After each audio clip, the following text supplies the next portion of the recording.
Hi Chaitan గారు. Hello madam. Chaitan గారు, జనరల్‌గా ఇప్పుడు షుగర్ ఉంది అని మనిషి తెలుసుకోగానే ఒకలాంటి ఫోబియాలోకి వెళ్ళిపోతున్నాడండి. సో, రకరకాల డైట్‌లన్నీ ట్రై చేస్తా ఉన్నాడు. కినో అంటాడు, బ్రౌన్ రైస్ లేకపోతే వీట్ జావా రకరకాల రైస్‌లు ట్రై చేస్తూ ఉంటారు. Which is proper diet and which is not? Which is proper diet, which is not అంటే ఒక ఎగ్జాంపుల్ నాకు మైండ్‌లో క్లిక్ అయితుంది. షుగర్ వ్యాధి రాగానే అందరికీ ఒక నోషన్ ఉంటుంది, రైస్ అవాయిడ్ చేయాలి. తినొద్దు. అయితే రైస్ తినకుండా వాళ్ళు ఏం చేస్తారంటే చపాతీలు తినడం మొదలు పెడతారు. రైస్ తినొద్దు అనేసి చాలా మంది చెప్తారు, కానీ ఎవరు చపాతీ తినండి అనేసి చెప్పారు. జనాలు ఇట్లా నోషన్ తయారు చేసుకున్నారు. అంటే మా తాత ముత్తాతల నుండి మా ఇంట్లో రొట్టెలే తింటారండి, గోధుమ రొట్టెలే మాకు అలవాటు ఉందండి అంటే. అవును, కానీ వాళ్ళు గోధుమ రొట్టెలు తినకపోతుండే, వాళ్ళు జొన్న రొట్టెలు తింటుండే. ఏందంటే ఇప్పుడు చూడండి, 1 kg రైస్ ఉందనుకోండి, 1 kg గోధుమ పిండి ఉందనుకోండి, ఈ రెండిట్లో షుగర్ మాత్రం సేమ్ ఉంటుంది ఆల్మోస్ట్. అంతే అంటారా? అంతే. ఎందుకంటే ఇప్పుడు గోధుమది ఏదైతే చపాతీ ఉంటుంది, ఏదైతే రైస్ ఉంటుంది, ఇవి రెండిటిది గ్లైసిమిక్ ఇండెక్స్ +or-10 ఉంటుంది. గ్లైసిమిక్ ఇండెక్స్ అంటే ఏంది? తినుడు వెంటనే ఏదైతే గ్లూకోజ్ పైకి వస్తుంది కదా, దాన్ని గ్లైసిమిక్ ఇండెక్స్ అంటాం. ఓకే. అయితే ఇది కూడా ఆల్మోస్ట్ సేమ్ ఉంటుంది. మళ్ళా ఏముంది తేడా? ఏం లేదు. మీరు చపాతీ తినే బదులు, ఒక పూట చపాతీ తినే బదులు ఒక పూట రైస్ తినండి చెప్తా నేను. ఓకే. మధ్యాహ్నం రైస్ తినండి, లిమిటెడ్ క్వాంటిటీ. మళ్ళీ ఇంకోటి ఏం చేస్తారు, red rice, black rice, brown rice, ఇవన్నీ కొత్త కొత్త రైస్లు వస్తున్నాయి. మనకు ఏ రైస్ ఇష్టం ఉంది ఆ రైస్ తినండి. నేనైతే ఎల్లో రైస్ కూడా తినండి అని చెప్తా. ఇప్పుడు ఎల్లో రైస్ అంటే పులిహోర. ఎందుకు అంటే ఇప్పుడు పులిహోరలో టామరిన్ ఉంటుందా, చింతపండు ఒకవేళ మనం తిన్నాం అనుకోండి, అది షుగర్ అబ్జార్ప్షన్ తగ్గిస్తుంది బాడీ. ఇది చాలా మందికి తెలియదు. కానీ ఇప్పుడు నేను చింతపండు రైస్ తిను అని చెప్తా, పులిహోర తిను అని చెప్తా, ప్లేట్ ఇంత ఉందంటే ఇంత నింపుకుంటారు. అట్లా కాదు, మన ప్లేట్ ఎంత ఉంటది దానికి ఒక 4 బుక్కలు తినాలి మీరు. నేను మొత్తం పరాతే తీసుకొని అది నింపుకుంటా అంటే పని నడవదు. సో లిమిటెడ్ క్వాంటిటీ తినాలి. మధ్యాహ్నం తినాలి, ఎంత తినాలి అనిపిస్తే దానికి సగం తినాలి. సగం తిన్నాం అనుకోండి, సగం క్యాలరీలు అక్కడే మాయమైపోయినాయి కదా, కడుపు నిండలేదు కదా. ఏం చేయాలి, మనము వెజిటేబుల్లతోటి ఎక్కువ ప్రిఫర్ చేయాలి రైస్. వెజిటేబుల్స్ లో ఫైబర్ ఎక్కువ ఉంటుంది. ఫైబర్ ఎక్కువ ఉండేసరికి గ్లైసిమిక్ ఇండెక్స్ ఏదైతే మీరు ఫుడ్ తింటారో దాని గ్లైసిమిక్ ఇండెక్స్ ఇంకా తగ్గుతుంది. ఎందుకంటే ఫైబర్ కూడా దాంట్లో కలిసి పోతుంది. అది కూడా ఒక పాయింట్. మళ్ళీ ఇంకోటి ఏంటంటే ఫైబర్ ఎక్కువ తింటే కడుపు నిండా తిన్నట్టు ఫీలింగ్ తొందరగా వస్తుంది. ఎక్కువసేపు సాటియేషన్ ఫీలింగ్ కూడా ఉంటుంది మనిషికి. అయితే అట్లా చేయడం వల్ల మనకు సడన్ గా గ్లూకోజ్ స్పైకులు రావు. మనకు ఏది కావాలి అది మనం తింటున్నాం. నైట్ మీరు ఏం చేయండి అంటే ఒకటే జొన్న రొట్టె. ఇప్పుడు పీనట్ బటర్లు అమ్ముతారు, ఆ హేజల్ నట్ బటర్లు అమ్ముతారు. ఇంత వందలు వేలు కూడా పెట్టేసి కొంటాం. అవునండి.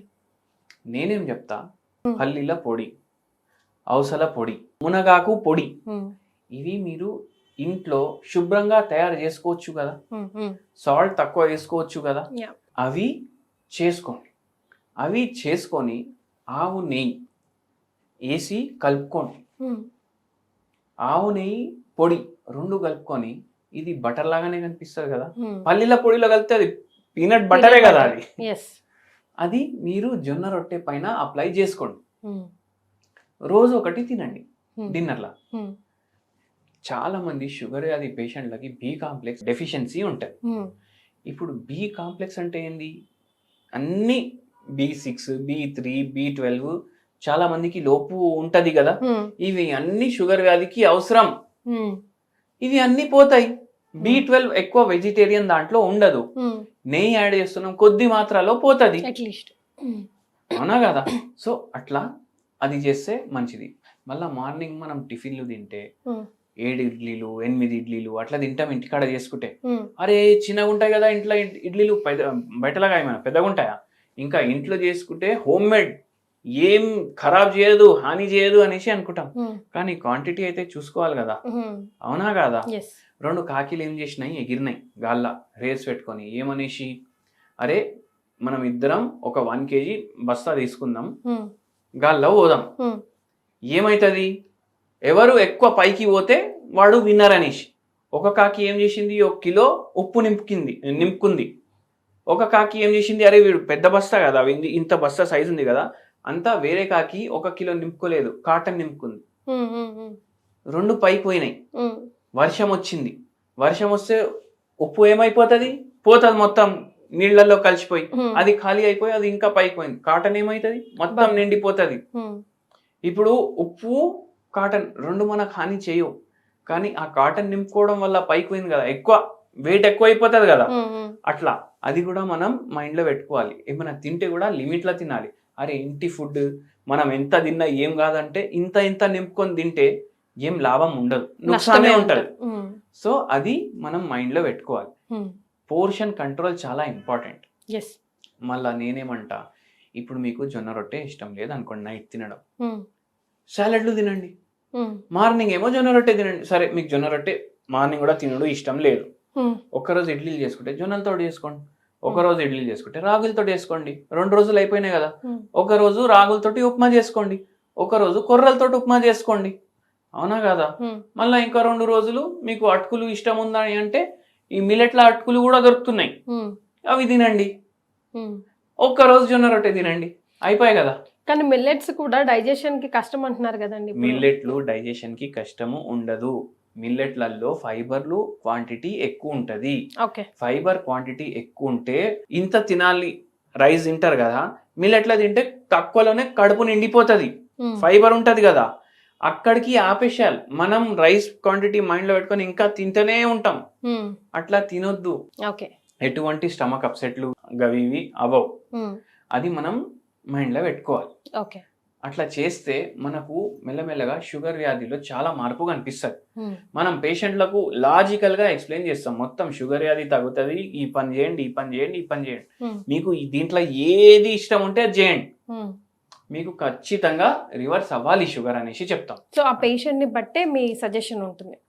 పేషెంట్ ని బట్టే సజెషన్ కదా. ఇప్పుడు పేషెంట్ కి జొన్న రొట్టె ఇష్టమే లేదు, నేను తినను అనేసి చెప్తాడు. లేదు నువ్వు తినాలి అని మనం చెప్తే వాళ్ళు తింటారా? లేదు, తినరు. సాలడ్లు ఇష్టమా? ఇష్టం, సాలడ్లు తినండి. పూరీలు ఇష్టమా? ఇష్టం, పూరీలు తినకండి అని చెప్తాం. ఎందుకంటే అవి ఫ్రైడ్ ఫుడ్లు కదా. ఇప్పుడు కొందరు ఒక పేషెంట్ ఒకసారి ఎట్లా వచ్చిండ్రు అంటే డైలీ పూరి కావాలంట. ఇప్పుడు వరకు ఏ డాక్టర్ చెప్పలేదు పూరి తినొద్దు అనేసి, ఈయన డాక్టర్ చెప్పలేదు నేను పూరీలు తింటా అని. ఎన్ని రోజులైనా ట్రీట్మెంట్ సెట్ కాదు కదా. చేతకి నాకు ఒక జనరల్, ఇప్పుడు మనం ఇంత వెజిటేబుల్ ఒక 1 kg వెజిటేబుల్ వండుతున్నాం అనుకోండి, అంత వేస్తాం కదా ఆయిల్, ఫర్ ఎగ్జాంపుల్ హోల్ 1 kgకి, అందులో మనం తినేది తింటే కదా చేతన్ గారు, ఆ మాత్రం కూడా ఆయిల్ తక్కువ చేయండి అని ఎందుకు చెప్తారు? ఎందుకు చెప్తారంటే ఆయిల్లో మీరు ఒకటి చూడండి, మీరు ఓన్లీ ఆయిల్ అనుకోకూడదు, ఏ దాంట్లో ఫుడ్లో లేదు, ఏం లేదు, అట్లనే తాగొచ్చు ఆయిల్ లేదు కదా, అవునా కదా. ఏ మనిషి ఆయిల్ తాగలేడు అట్లనే. అందరూ ఏ ఆయిల్ అయితే వాడతారు దాని మీద కూడా ప్రాబ్లంలు వస్తాయి. ఇప్పుడు చాలా మంది హెల్దీ హార్ట్ అని ఇట్లా సింబల్ కనిపిస్తుంది, హార్ట్కి హెల్దీ ఉండొచ్చు ఈ ఆయిల్, తీసుకపోరా 10 లీటర్లు, హార్ట్కి హెల్దీ, తినండి తినండి తినండి అనేసి అట్లా కూడా ఆయిల్ క్వాంటిటీ పెంచుకునేటోళ్ళు ఉన్నారు. డబ్బా తిప్పేసి చూస్తే 40% దాంట్లో పామ్ ఆయిల్ ఉంటుంది. మళ్ళా ఆయిల్లో ఎక్కువ ఆయిల్ మీరు వాడితే ఏదైతే న్యూట్రిటివ్ ప్రాపర్టీలు ఉంటాయి కదా మీరు తినే వెజిటేబుల్స్ లా, అవి తగ్గిపోతాయి, అవి డిస్ట్రాయ్ అవుతాయి కుకింగ్ టైంలో. మళ్ళా దాని తర్వాత ఆయిల్లో సాచురేటెడ్ ఫ్యాట్లు ఎక్కువ ఉంటాయి, అవి గుండెకి ప్రమాదం, షుగర్కి ప్రమాదం, బీపీకి ప్రమాదం, ఇవన్నీ పెరుగుతాయి. ఇన్ఫ్లమేషన్ పెరుగుతుంది బాడీలో, విసరల్ ఫ్యాట్ జమ అవుతుంది. మీరు చూడండి ఇండియన్స్కి పొట్టకాడే ఎక్కువ ఫ్యాట్ ఉంటుంది. ఈ బెల్లీ ఫ్యాట్ అనేసి ట్రెండ్ నడుస్తుంది కదా, వేరే దేశాల్లో నడవదంతా, ఈడే నడుస్తుంది. వాళ్ళు ఈవెన్గా గ్రో అవుతారు వాళ్ళు, మనమేమో ఈ బెల్లీ కాడనే ఫ్యాట్ జమ అవుతుంది. అందుకే ఆయిల్ అవాయిడ్ చేయండి. సో హ్యావ్స్లో మిల్లెట్స్, జొన్న రొట్టె, సలాడ్స్ బేసికల్గా ఫైబర్ కంటెంట్, ప్రోటీన్ కంటెంట్ ఎక్కువగా ఉండేది చూసుకోమంటున్నారు. హ్యావ్ నాట్స్లో డయాబెటిక్ పేషెంట్స్కి స్పెషల్గా no oil, no outside food, no smoking, no alcohol. So ఇవి చెక్ చేసుకుంటూ పోతే మాక్సిమం ఒక 30, ఇంకా ఇది కూడా లైఫ్ స్టైల్ చేంజెస్ అనుకోండి, ఆల్మోస్ట్ ఒక 60% బయటపడ్డట్టే. ఆ తర్వాత 40% హోమియోపతి మందులు మనకి హెల్ప్ చేస్తాయి అనుకుంటా. మందులు హెల్ప్ చేస్తాయి. మొత్తం పేషెంట్ పట్టుదల, పేషెంట్ ముంగట ఆయనకు సర్వలోకంలో అన్నిటికన్నా ఇష్టం చికెన్ బిర్యానీ ఉంటే కూడా వాని ముంగట పెడితే వాడు తినొద్దు అనుకుంటే తినొద్దు, అంతే. అంత స్ట్రాంగ్ గా డిసైడ్ అవ్వాలి. రైట్. సో విన్నారు కదా చేతన్ గారి మాటలు. మీరు ఎంతవరకు సపోర్ట్ చేస్తారో కామెంట్ చేయండి. ఈ వీడియో స్క్రీన్ షాట్ తీసుకొని వెళ్ళి చేతన్ గారి దగ్గర అపాయింట్మెంట్ తీసుకుంటే కనుక మీకు ఫ్రీ కన్సల్టెన్సీ ఉంటుంది. Thank you so much for joining us అండి. Thank you.